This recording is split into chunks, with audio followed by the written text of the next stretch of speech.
Okay, so let me cover some problems you need to avoid and some tools that can help you as well. Right here we have a 90-degree angle. As we talked about in class, this won't work. You cannot print in mid-air. There are some ways of fixing this, including moving this face up in the air.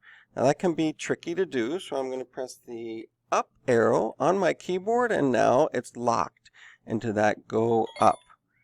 So that's going to help quite a bit, and if you get a 45-degree angle on there, that's going to do the trick. Sometimes as you're doing that, you'll get extra geometry that sometimes works and sometimes doesn't. Here with this one, we've got this reverse faces. I rotated that, and that's going to be a real problem, like finding all the faces and putting them back. You can't just push this back down and make it even again. So you got to really watch for this, because it's pretty easy to have half your model a reverse face. And painting over it just makes the problem worse. It does not solve it. So being able to Control-Z undo is your best bet. But if you didn't, then you would have to then carefully erase some of these lines and try and get this to be back to what it was before, so that you could then flatten it out.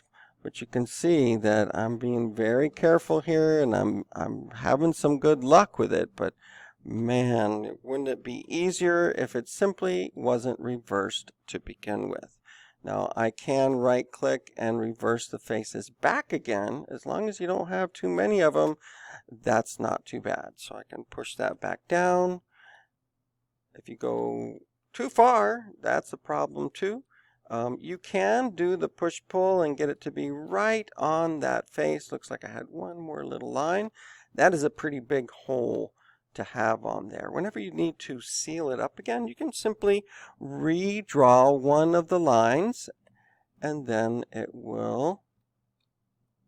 Sometimes you end up with little bits. You gotta, oh, look at the other side, what a mess. So let me do that again and show you the right way to do this. I'm going to redraw that line. And then I'm going to change that two-dimensional face to a three-dimensional one.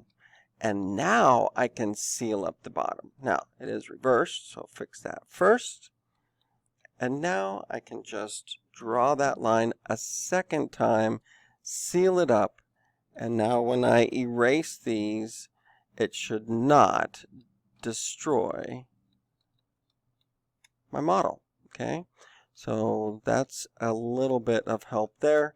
Let me show you some other things that can be helpful. So this tape measure, it's not just for measuring things. We can also say that we want guidelines.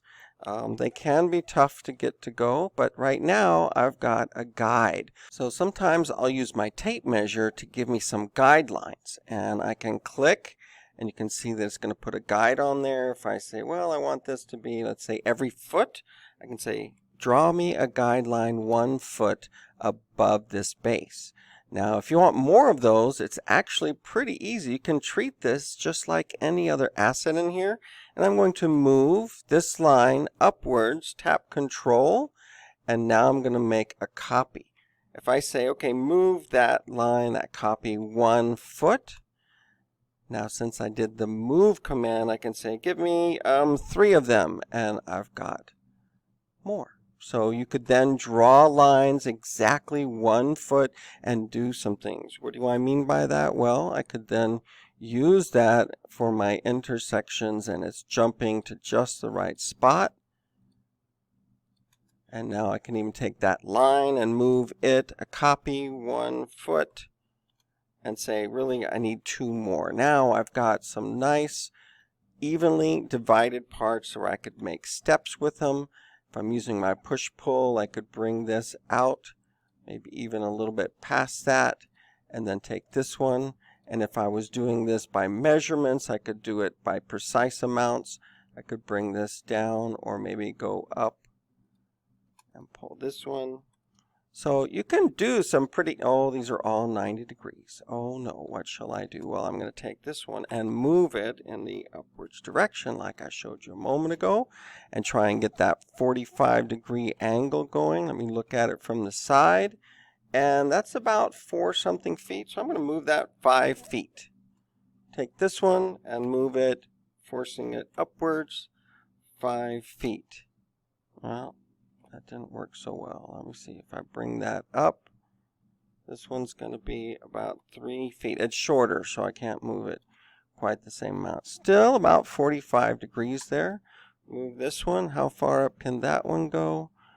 Well, that would be 3 feet. How about 2.5 feet? No, that didn't work. I think I did inches. Ha. 2.5 feet, not inches. So I've got something going here that could be a lot of fun to work with. Another thing you can do is scale. So let's say I changed my mind about this. I could push-pull this. Remember, if it's live, you can touch another surface and then erase that. Those are coplanar. And there we go. Now I'm going to try doing something else. I'm going to scale this, and I'm pressing Control so it goes towards the middle. If you don't, it's going to go off to one side. If you want it to go towards the middle, now I've got this kind of a cone shape there. If I try to make it go to a point, well, 3D printers don't do points very, very well. I would leave it there. If you ever do, like just for animation purposes, you might have to zoom in, do it again, zoom in, and now I've got a very sharp one. But again, 3D printers are going to get closer and closer and closer and just have a really tough time actually doing that. So I would leave it, maybe even that, maybe redo that. So there are a number of other ideas for you of ways you can make things 3D print. And try not to miss these. Like this is one that's not going to print, so that would cause a great deal of problem. If you change your mind, make it coplanar, and you can erase that line. You can make it just like that.